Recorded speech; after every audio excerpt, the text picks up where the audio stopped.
sou mestre Militão, mestre de capoeira, há 35 anos no Espírito Santo, sou oriundo do Rio de Janeiro, tijucano. Comecei a capoeira na década de 60, com o meu avô. Eu fui escolhido entre mais de 50 netos e vários filhos para aprender a capoeira. Meu avô, escravo fujão, da região do Rio de Janeiro, da Tijuca, onde é o bairro da Tijuca hoje, fujão, se embrenhou na mata aos pés da Floresta da Tijuca e lá viveu por muitos anos, até a abolição da escravatura, a qual ele nunca acreditou, e formou a comunidade Morro da Chacrinha, ou Morro da Chacrinha. E um certo dia, lá em 66, ele me chamou e falou: vem cá, menino, o que eu vou ensinar para você é para a vida toda e você tem que fazer bom uso. Aí eu perguntei: o que é, vovô? Entra aqui que eu vou te ensinar.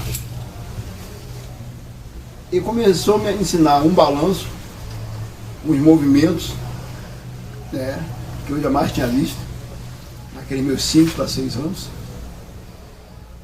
E ele falava: você não pode dizer para ninguém o que você está aprendendo, porque só quem sabe é você e sua avó Laura.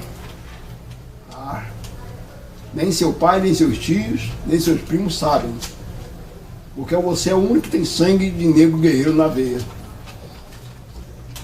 Então, foram 5 anos me ensinando até vir falecer com 115 anos. Daí eu esperei alguns anos, apareceu o Mestre Pantera lá no morro e eu comecei a treinar com o Mestre Pantera. Mestre Pantera, que é oriundo da Zona Oeste do Rio de Janeiro, que é discípulo de Mestre Poeira. Mestre Poeira, que é discípulo do Mestre Roque, o lendário Mestre Roque da Lapa do Rio de Janeiro. Então a minha capoeiragem, a minha linha de capoeiragem vem do Rio de Janeiro, apesar de eu estar há 35 anos passeando no Espírito Santo. E aqui eu consegui colocar no interior do Espírito Santo 80% da capoeira que existe no estado passou na minha mão. Assim como alguns mestres bem lembrados, que são os mestres da capoeira, de uma capoeira bem primitiva, uma capoeira bem autêntica. Mestre Biratinha, Mestre Café, Mestre Picolé. Esses são os que saíram da primeira remessa da minha tropa, da minha turma em São Mateus, na década de 80, no início da década de 80. Mas aí veio os mestres Bateria, os mestres Batata, já a minha linhagem de Linhares, a primeira turma de Linhares, em Linhares. Mestre Bateria, Mestre Batata, Mestre Durão, esses dois estão tudo lá, alguns em atividade, outros não. E tem outros mais, e tem aqueles netos que estão na região da Serra, como o Mestre Cobra Mansa, falecido, o Mestre Faísca, o Mestre Fumaça, o Mestre Cabelo, o Mestre Oliveira, que estão ali no centro da Serra, na Serra do Planalto Serrano, na região ali, que foi a primórdia da capoeira na Serra mesmo, foi o Mestre Café que fez o trabalho. E todo esse trabalho é feito através da visão da capoeira como família, da capoeira como transformação do cidadão, de indução de caminhos bons, e também da comunidade, que só trabalhamos com as comunidades, não trabalhamos nada em academias particulares, nada. A capoeira para nós tem comunidade a religião, mas não tem essa vertente comercial. Muitos vivem hoje da capoeira, mas com a consequência do trabalho desenvolvido socialmente por esses 35 anos, certo? E preservo aquilo que tem mais de original na capoeira, que é a sua historiografia local, é a busca do conhecimento local, do regionalismo da capoeira, não a capoeira regional de Bimo, mas a capoeira regional de cada região, que ela chega em cada região, assim que ela chegou, ela se transformou, ela se adaptou, ela se alimentou com outras culturas e a capoeira foi acrescentada. Mas isso não esquecendo a origem dela. que é a arte marcial brasileira, a invenção de negros no Brasil em ânsia de liberdade mesclado com a cultura tupi-guarani. Então a capoeira tem o dedo do índio, assim como tem o dedo dos animais brasileiros também, e alguns da África, que muitos movimentos, né, o negro assimilou aqui, mas já veio com seus ancestrais, né, para o Brasil, certo? Então ela se modificou, se modernizou tudinho, mas nós temos essa preocupação de manter ela como cultura na íntegra, a cultura capoeira, a cultura de um povo, a cultura, né, brasileira, né, a mestiçagem que é, e a evolução constante, né? Então, por isso, eu me chamo Mestre Militão Reza Forte, né, e vivo no Espírito Santo hoje, orgulhosamente, difundindo, né, a cultura. E faço questão de apresentar parte de um projeto que se chama Projeto Eco Birimbau. É o som do birimbau e a questão ambiental acompanhada. O meu birimbau, ele é todo mais simples possível, mas tem uma trajetória que, para ele chegar na roda de capoeira, é um trabalho de no mínimo 6 anos para ele chegar na roda de capoeira. É a questão ambiental, a questão, né, de cuidado com a natureza, a questão de proteger a biriba, e a questão também de gerar renda para as comunidades, para os povos que se envolvem com a capoeira, que vivem da capoeira, que vivem com a capoeira. Certo? A capoeira é um instrumento que temos que receber dela, mas também dá muito a ela para poder receber. E a minha contribuição é essa pesquisa, essa busca constante pelo som e o minimal sustentável.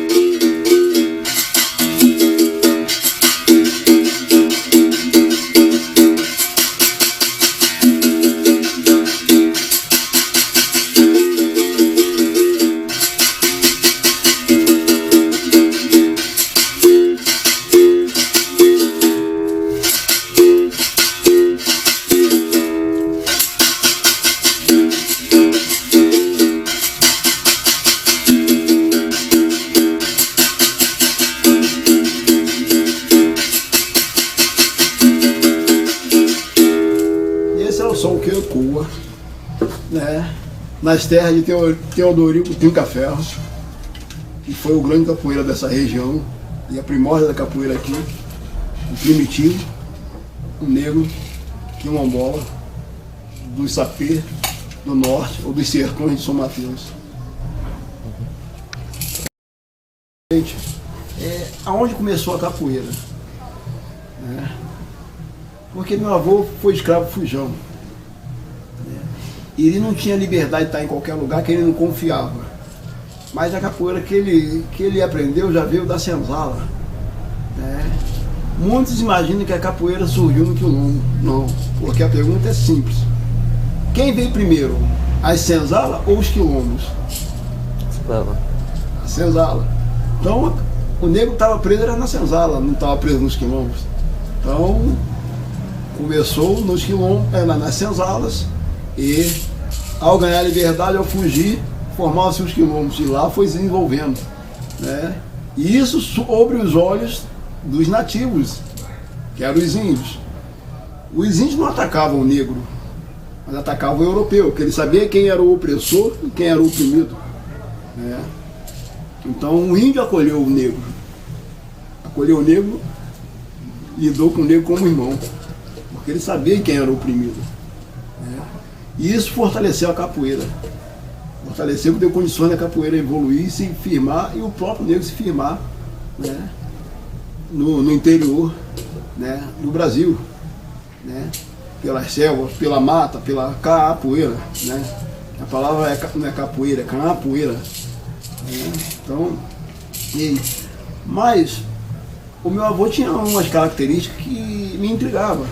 Meu avô falava francês, sem jamais ter ido à França, ou ter tido aula, e tocava piano e acordeon, ou a sanfona, sem ter feito música, sem ter Mas ouviu na Casa Grande.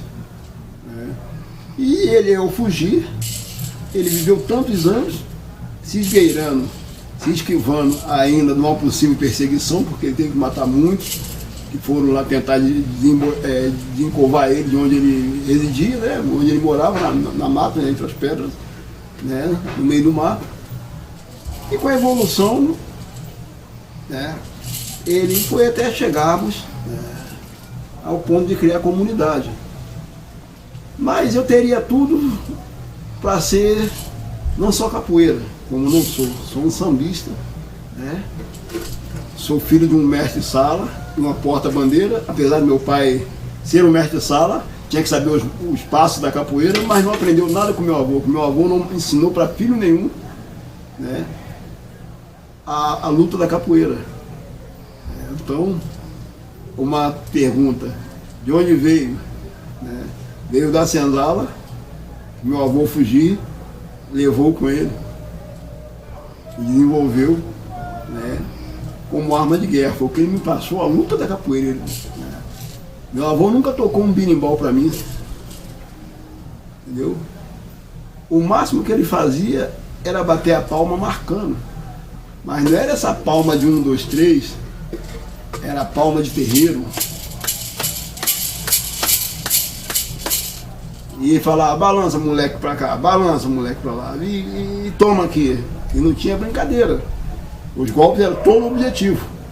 Ele me ensinava a se esquivar, né, se desviar, mas jamais me ensinava a fugir do golpe e revidar.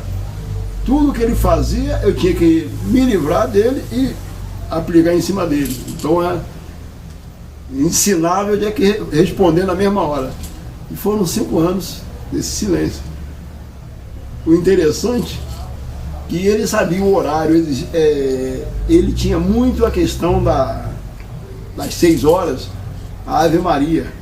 E ele abriu mão da Ave Maria para me ensinar, para me transmitir os conhecimentos, mas também era um momento que ele tinha que ninguém ia ver o que ele estava fazendo, porque estava todo mundo rezando, estava todo mundo quieto, parava tudo. Então a estratégia dele era essa, né? E meu pai, sambista, né? Depois no mundo, minha mãe, uma porta-bandeira também, que é de Cachoeira de Itapimirim, da região de Alegre.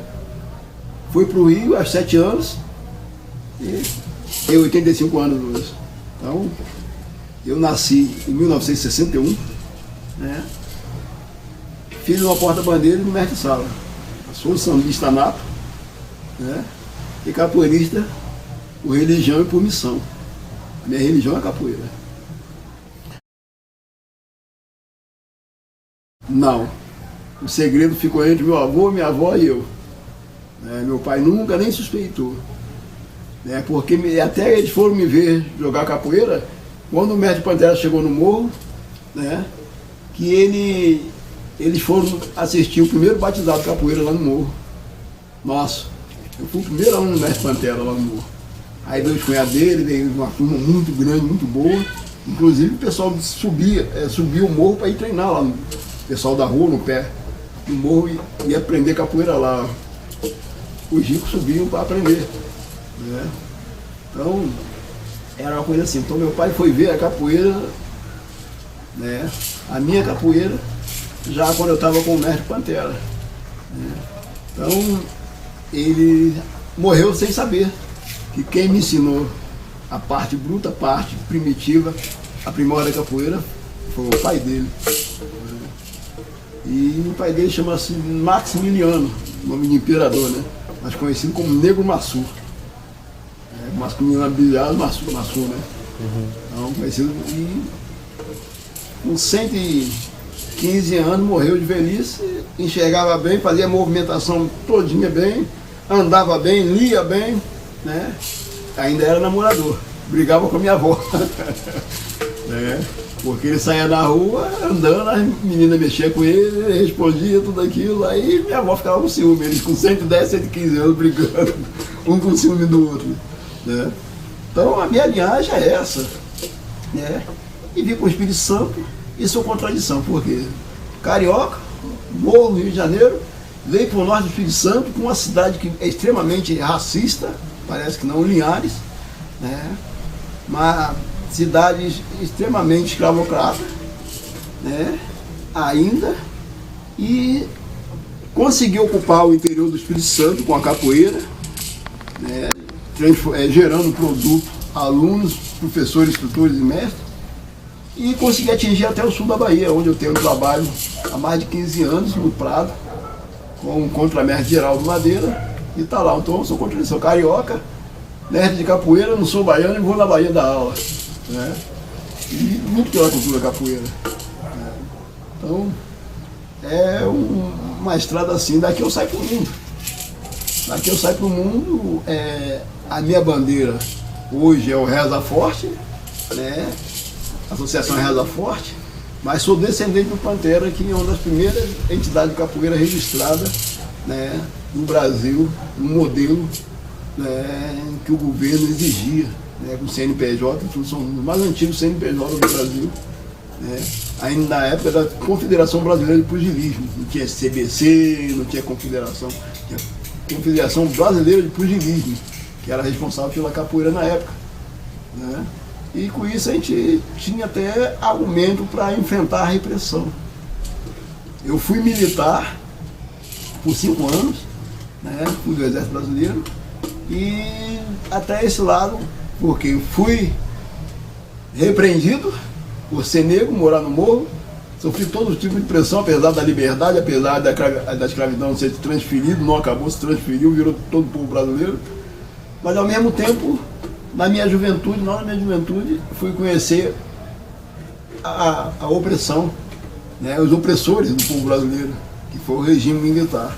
Então fui serviço reservado, né, ou serviço secreto do Exército, né, não porque eu quis, porque lá dentro eles mandavam, pelas minhas qualidades, pelos meus cursos feitos, me botaram como motorista, né, e do serviço reservado. E tive o prazer e desprazer de conhecer os porões do Noicói, da tortura, de tudo isso, e ter que estar ali, né, mas bem mais leve, já estava bem mais brando, né, e ver essa transição da liberdade total que nós temos hoje com essa tal democracia, né? Mas democracia quem faz somos nós, ao som do berimbau, né, inserindo nosso povo brasileiro, nossa cultura, mostrando o caminho, mostrando a irmandade e botando a nossa cultura onde tem que estar. Em cima, nos valorizando, né? Se você não valoriza a sua cultura, você não pode ser valorizado. Se você não valoriza a sua casa, ninguém vai dar valor. E quem vier dar valor vai lhe tomar, né? Vai levar todo o seu conhecimento, toda a sua historiografia embora com ele, e ele vai viver com ela e você vai viver sem ela. E viver sem cultura não dá, né? Então a cultura capoeira é isso aí.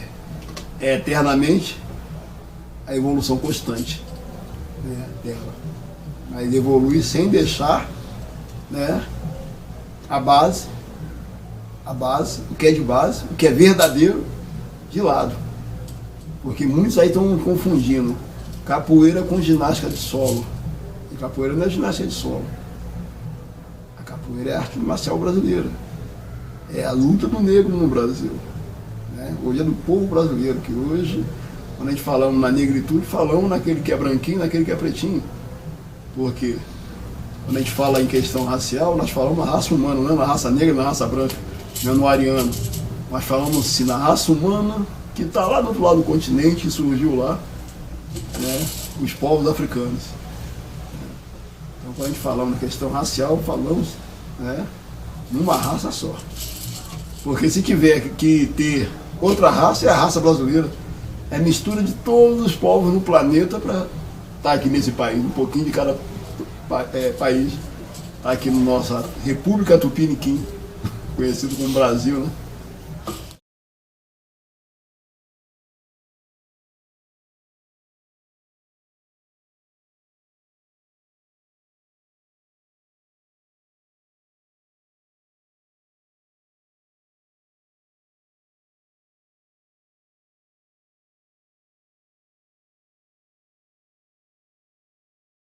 Muito. Discriminação porque falarem que capoeira é macumba. Mas eles não observam, e eu falo que eles não conhecem a própria cultura e querem falar daquilo que não conhecem, né?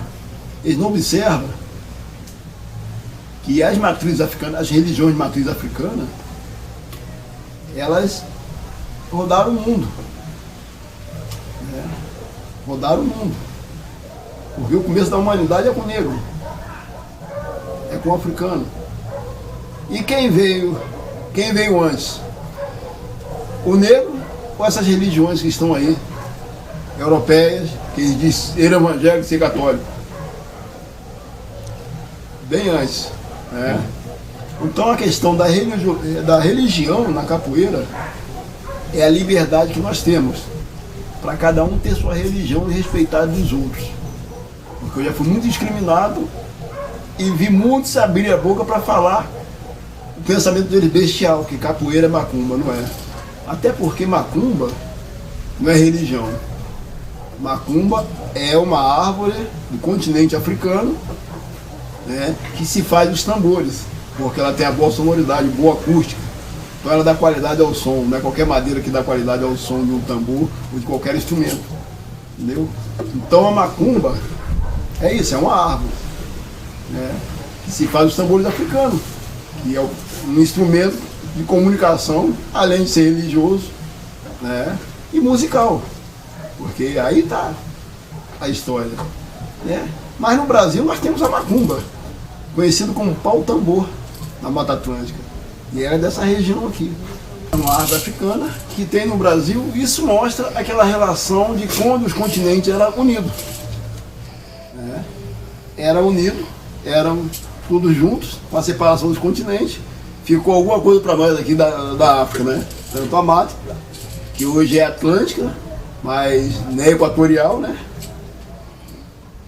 Então ficou a macumba aqui. Hoje eu não sei se aqui na região ainda existe, mas em Linhares, na reserva Goitacazes, nós temos algumas árvores da macumba, inclusive tombadas, que vão virar tambor, né, num momento oportuno, que está lá à disposição para isso, né? Então, questão de religião, né, o pessoal bate nessa tecla, só que cada um tem a sua, tem a liberdade para ter a sua religião. Não se diz que o Brasil é um país laico, aí eles querem empurrar de goela abaixo as religiões deles, mas não aceita que estava antes deles, antes dessa separação do modismo. E hoje muitas pessoas vai aprender capoeira, aí depois sai dizendo que é macumba, desconhecendo, não é? Muitos pastores na igreja falam mal das outras religiões, principalmente das religiões de matriz africana, seja do Umbanda, do Candomblé, da Quimbanda, seja do Espiritismo, né? Mas eles falam do que eles não conhecem, porque eles foram doutrinados, foram bitolados para aquilo, mas esquece da própria história da humanidade. E se ele buscar a história da humanidade, ele não vai falar mal de religião nenhuma, ele vai pregar dele, mas vai pregar o Deus único, não vai pregar a religião, que são religiões. É igual o time de futebol, tu tem o que você quer, né? O time você tem o que você gosta, né? Então, um dia que esses pastores, esse pessoal falar em macumba e buscar a história da humanidade, eles vão entrar na historiografia das religiões, eles vão compreender que eles estão cometendo, né, um grande erro, discriminar porque não é a mesma religião dele. Aí vão aprender a respeitar. A primeira coisa que o ser humano tem que fazer com o outro é o respeito. A tudo é tudo e é todos, né? E eles esquecem disso, né? E tentando atrair mais fiéis, se eu falo mal de você, aquelas pessoas que estão à sua volta, a tendência é vir para o meu lado, né? E a verdade não é essa, né? Que os falsos profetas estão aí. E muitos têm o único Deus dele é o do dinheiro, né? Já viram quando os pastores chegam ali pobrinho e saem rico com um mês? Então é isso aí, coisa que as outras religiões não fazem, né? Principalmente as religiões de matriz africana não tem essa vertente. Ao contrário, eles têm a vertente da comunidade, de fazer o bem, né? Agora, certo, nem todos são verdadeiros dentro das religiões. Tanto no catolicismo, como no evangélico, que é a mesma coisa. O pessoal fala, sou evangélico, ele é católico, mas é tudo religião cristã. entendeu? Então as matrizes são antes da era cristã, antes de Cristo. Então, olha só. Então não conhece a história do povo e fazem isso. Então, para falar de religião, tem que conhecer a história da humanidade, conhecer a própria história e da própria religião. Como é que ela começou, como é que foi fundada, por quê? Simplesmente pelo poder comercial que cada igreja tem. Né? A minha mãe, nos seus 85 anos, ela fala que igrejas, né, é uma coisa... O mundo todo, cada país tem uma única casa da moeda. O Brasil tem várias casas da moeda, que são as igrejas.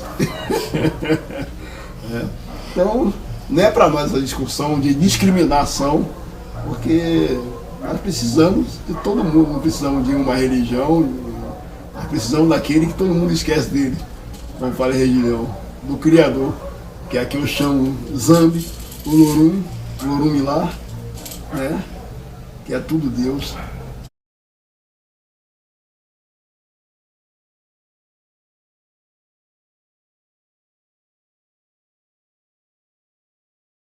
Sim, eu comecei já no tempo de criança, eu sempre fui, me chamavam até de bicho do mato, porque eu gostava muito de ficar no meio do mato, na Floresta da Tijuca. Então eu gostava muito de ficar lá e fui crescendo, né? Sempre com isso. Estava na cidade, mas no momento eu estava onde a natureza estava mais pujante. Seja na selva, ou seja na Quinta Boa Vista, ou seja no mar. Aonde tem água, eu estava sempre e até hoje. Vou para onde tem, a natureza me oferece mais oportunidade de usufruir dela. E fui desenvolvendo essa questão ambiental, fui trabalhar em órgãos ambientais, fui lutar por bacias hidrográficas também. Né? Começamos lá no final da década de 80. Em 91 fizemos a primeira descida do Rio Doce, foram 17 dias de viagem, de aventura, de loucura. E fizemos mais duas, né, até 98, e lutamos. E o conhecimento adquirido em cursos técnicos e mexendo com ecoturismo, tudo isso, a questão, né, de proteção da biriba, tudo isso foram acrescentando, né, os meus conhecimentos. E também, cada comunidade que eu chego, eu procuro conhecer a cultura local e os saberes tradicionais que tem ali. E muitos saberes, né, na questão do meio ambiente, foi passado oralmente por pessoas bem mais velhas que estavam ali, que têm conhecimento local, né, daquele ambiente ali, entendeu? Então eu fui só ampliando o meu conhecimento, né, na área do ambiente, seja ele urbano, seja ele o rural ou o selvagem, né, ou o primitivo. Então, são vários cursos de capacitação, cursos técnicos, várias discussões, participar de conferências, de projetos, de ajudar a criar até o sistema de licenciamento ambiental que está no Estado. Eu participei em todas as discussões, né, na busca de achar uma forma de proteger o ambiente que vivemos, que está à nossa volta, não é só o urbano, mas o natural. Né? Então, foi muito conhecimento, e esse conhecimento, a maior parte, foi oral, que a teoria muita gente tem, mas a oralidade e o conhecimento na prática, poucos sabem. Então eu vou buscar quem sabe, é quem vive lá. É com o povo índio, é com o povo negro no quilombo, é com aquele nativo que mora ali, né, naquela rocinha ali, que está isolado lá no cantinho. Ele tem conhecimentos que ninguém tem. Né? Então são os mestres dos saberes. Né? Então a minha questão ambiental foi nessa busca também, né, para conhecer, para preservar, proteger e usufruir também. O pessoal acha que proteger é deixar lá intacto. Não, você tem que conhecer aquilo ali para poder ter mais vontade para proteger. Então, você só protege aquilo que você conhece e você passa a gostar daquilo.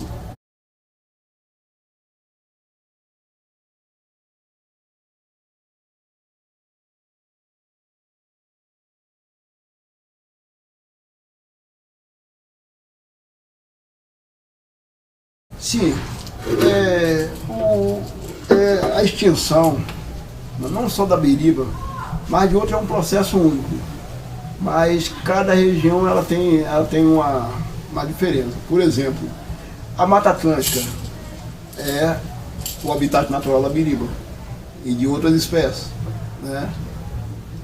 Mas a biriba foi muito utilizado para a construção de casas pelos próprios negros, pelo próprio povo que veio habitar o Brasil, colonizar, que veio invadir, né?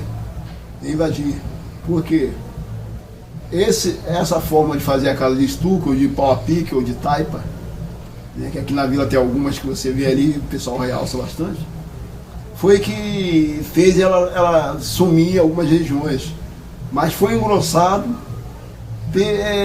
pela destruição, né, da Mata Atlântica, que 80% da Mata Atlântica ela não foi utilizada para nada. Ela virou cinza para virar pasto, para virar cidade, porque foi queimada. Então a biriba foi nesse bolo. Tanto pela destruição, né, da mata e pela retirada para construção e para diversos instrumentos, como madeira para fazer cabos de ferramentas, muito utilizado. Então, por ela terem abundância na época e serem de fácil manejo. Só que não houve uma preocupação em proteger a Mata Atlântica. Hoje protege, mas a região da biriba ela se sente mais ameaçada, que é o local de exploração, né, imobiliária. É a região que ela está. A região que ela está, ela sofre muito a exploração imobiliária, então a devastação está aí. Então ela está fadada a sumir. E a outra questão é a fabricação do berimbau. Mas não é a fabricação do berimbau.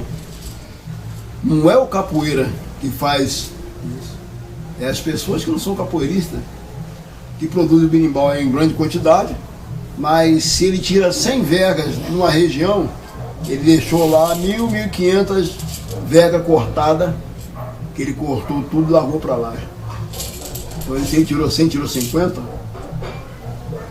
ele cortou muito mais do que isso e largou lá. Então é a forma irracional que estão fazendo o berimbau. E essa foi uma preocupação que eu comecei em 94, né, quando me faltou um berimbau, eu tive que fazer um berimbau de PVC.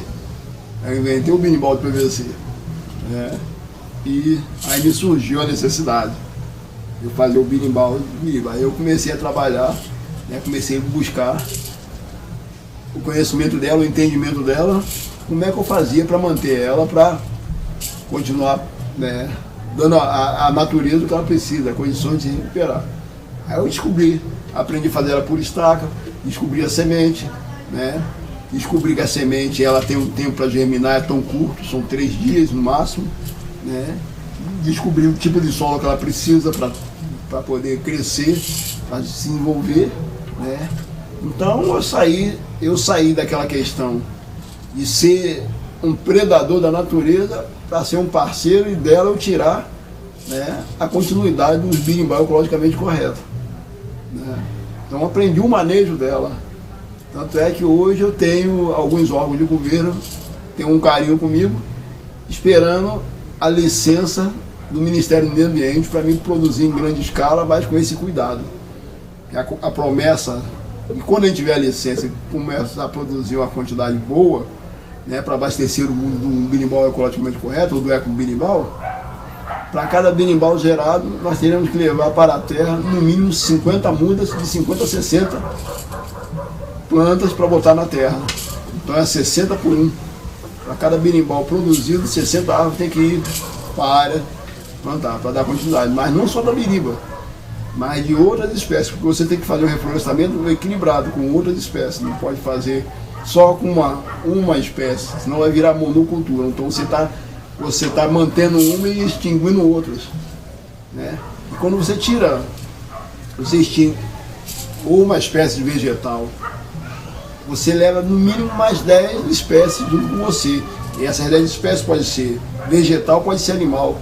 Um inseto que você elimina porque quem está dentro do processo daquela madeira, daquela árvore, você elimina outras espécies. Então você faz o efeito de replicar o mal que você fez em uma única espécie. Você interrompe a cadeia. a cadeia da vida, o ciclo da vida, que é composto por várias espécies, tanto vegetal quanto animal, né? E isso somos nós também, né? Entendeu? Então a questão ambiental passa por isso. O ecoberimbau é para eliminar essa parte, né? Porque na verdade nós somos responsáveis, né? Sem saber, a capoeira é responsável pelo sumiço da natureza, da Mata Atlântica, no mínimo por 1,5 milhão de árvores por ano. Sabe o que é isso? Olha só, né? Da forma que se faz. E eu tenho essa preocupação porque o Rio de Janeiro tinha bastante biriba. Hoje poucos lugares tem, porque o capoeira, menos de 0,1% dos capoeiristas no mundo conhece a biriba. A maioria dos mestres não conhece a biriba. A maioria dos mestres. Isso sem falar os alunos.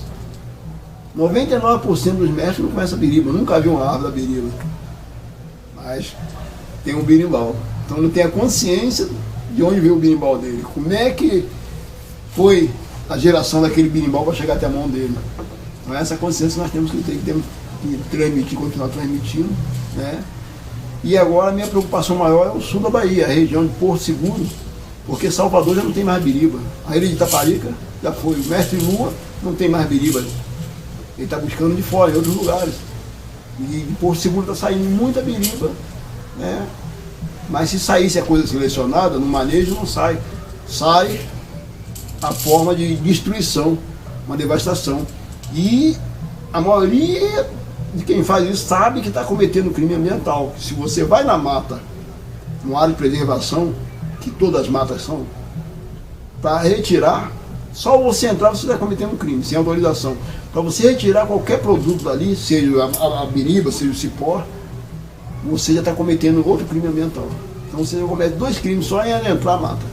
E ainda mais retirar e fazer da forma que faz. Leva fogo para dentro da mata. O fogo tem que estar longe da mata, né? Então, o pessoal tem noção disso, tem conhecimento, mas não toma esse cuidado, nem querem aprender o manejo. Porque eles querem que venha fácil. E quando acabar aquilo, eles vão fazer outra coisa.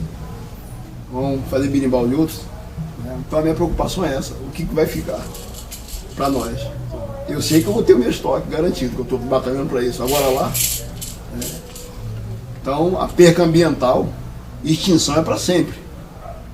Se extinguir na região e outra tiver, a gente consegue fazer, mas será que vai ser viável?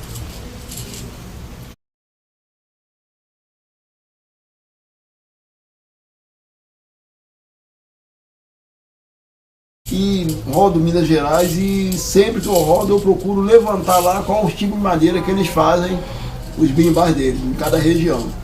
A Bahia é biriba, né? A Bahia é biriba. O Imbiriba. O Imbira, né? O Imbiriba, né? Minas Gerais tem várias espécies também, mas a biriba é sem igual. É sem igual.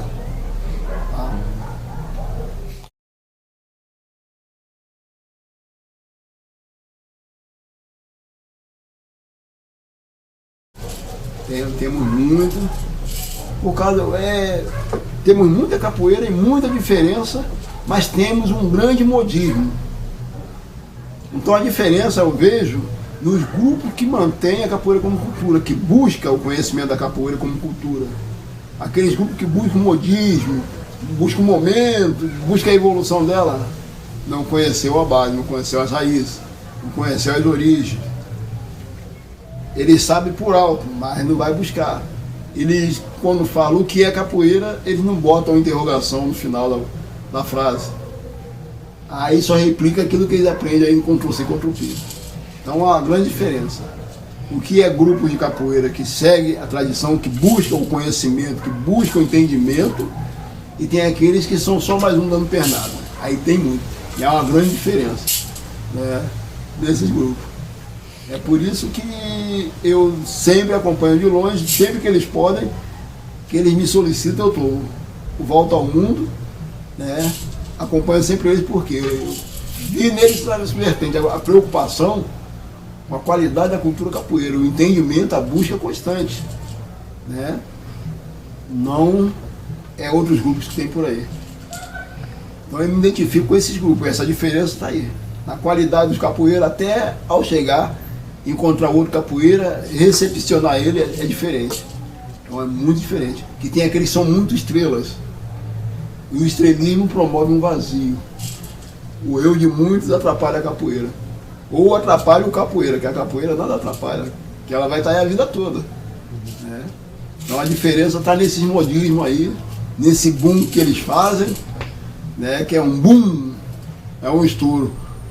Passou ali, no nada ficou. E nós vamos viver na vida, né?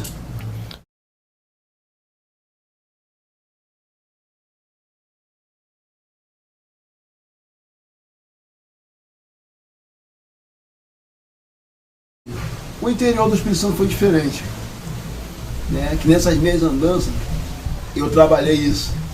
Trabalhei, impedir esse modismo, essas introduções e buscar a raiz. Então quando eu libertei os meus alunos, eles já saíram todos calçados de conhecimento básico, né? De conhecer mesmo, de saber o que é aquilo, não terem dúvida. Aí sim eles foram acrescentando as outras coisas, mas só acrescentaram. E isso não interferiu na capoeiragem deles, né? Porque apesar de todos eles serem um diferente do outro, cada grupo nosso, cada mestre, cada aluno, ele tem uma diferença. Mas na hora que eu falo, é aqui, você vê a diversidade sem perder a raiz, sem perder a base. Entendeu? Eles não foram pelo modismo. Eles têm raiz, têm base, têm conhecimento, têm um pé firme no chão. Não tem segurança de chegar para você e perguntar aquilo que ele não sabe. Ele tem a segurança de perguntar, não a insegurança. Porque ele quer acrescentar ali. Ele quer fazer uma comparação. E também quer saber se você conhece. Entendeu? Quer testar seus conhecimentos. Então ele vai com vários sentidos quando vai até você. Para aprender, para saber se você sabe e para trocar conhecimento com você.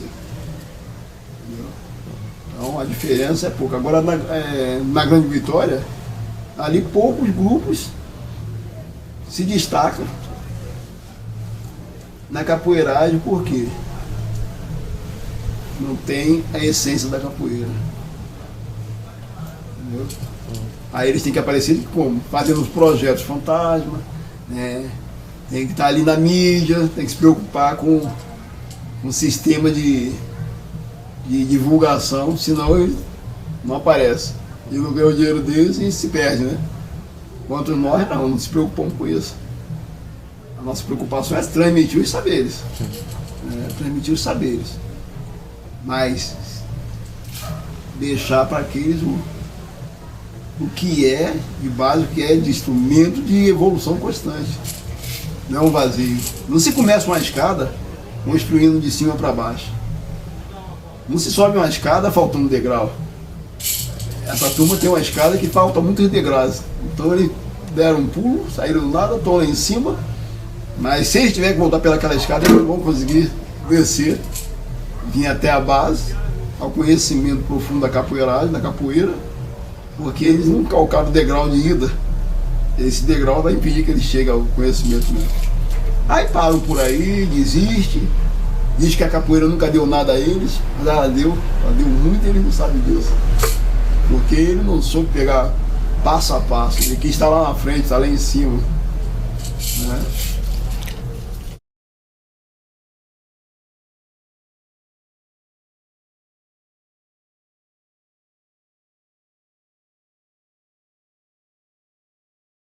Hoje é possível. Né? Eu não penso, hoje a minha vida toda eu pensei em viver para capoeira, não da capoeira. Tanto é que eu sou servidor público do Estado, estou deslocado para o município de Linhares e tenho a liberdade de rodar, levando a capoeira, trabalhando com a capoeira, trabalhando com capoeira, trabalhando a cultura capoeira, né, livremente. Né? Mas é um caminho que eu não quero para meus alunos, porque eles têm que viver da capoeira, mas viver para a capoeira. E vice-versa. Certo? O que eu faço? Eu vivo para capoeira, eu não vivo da capoeira. Né? Mas eu sei que esse momento está chegando, que eu estou prestes a me aposentar, né? Mas vou viver para ela, mas eu vou ter que ter mais combustível para continuar vivendo para ela. Aí sim, né? Vou ter que ter um ganho dela, né? Mas dando tudo que eu puder para ela, porque a capoeira, ela primeiro você tem que dar para ela para depois receber. E eu acho que ainda dei pouco nesses 35 anos que eu estou aqui no estado, eu acho que ainda contribui pouco para a minha cultura. Ainda é pouco, eu tenho que fazer mais. O que foi o que meu avô me passou. É para toda a vida, tem que fazer bom uso. No bom uso que eu faço mais é batendo numa tecla. Eu não preciso combater a violência com a arma na mão, mas eu preciso combater ela chegando antes, a violência, chegando antes as coisas ruins, as drogas. Eu tenho que chegar antes na criança, porque é bem mais fácil eu chegar antes, impedir que ela chegue lá, do que tirar ela de lá depois. Então eu não costumo perder para as drogas, não perder para nada, porque eu me antecedo a eles, as coisas ruins. E a capoeira me dá isso. E esse é o maior combustível que eu tenho para viver para a capoeira, saber que eu posso fazer mais por mim, por todo o povo à minha volta. Com a capoeira. Qual é a missão que meu avô me deu? Eu garanti para ele que ia fazer bom uso. E era para a vida toda. Por isso que eu não quero nem morrer. Que se morrer fosse bom, as pessoas morriam mais vezes. Alguém voltou de lá para dizer que é bom. Então não me falou que é bom, eu não vou lá. Eu fico por aqui vivendo eu lutando pela nossa cultura. Eu luto pela capoeira, não luto capoeira. No passado eu lutei ela. Aprendi lutando ela, hoje eu luto por ela.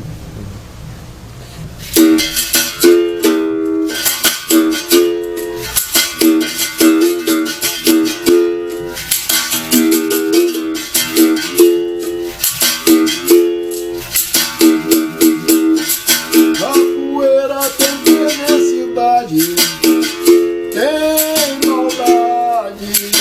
Capoeira tem fundamento, olha aí, é verdade. Capoeira tem perversidade, tem maldade. Capoeira tem fundamento, olha aí, é verdade. Capoeiristas sempre dizem que todos são irmãos. Foi ao pé do irmão e deu-lhe um aperto de mão. Capoeiristas sempre dizem que todos são irmãos. Foi ao pé do irmão e apertou a sua mão. E na roda, e na roda,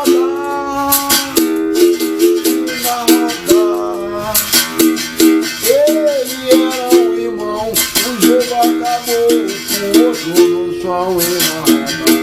E na roda, e na roda, eles eram irmãos. O jogo acabou com o jogo no chão. Essa é a luta da capoeira.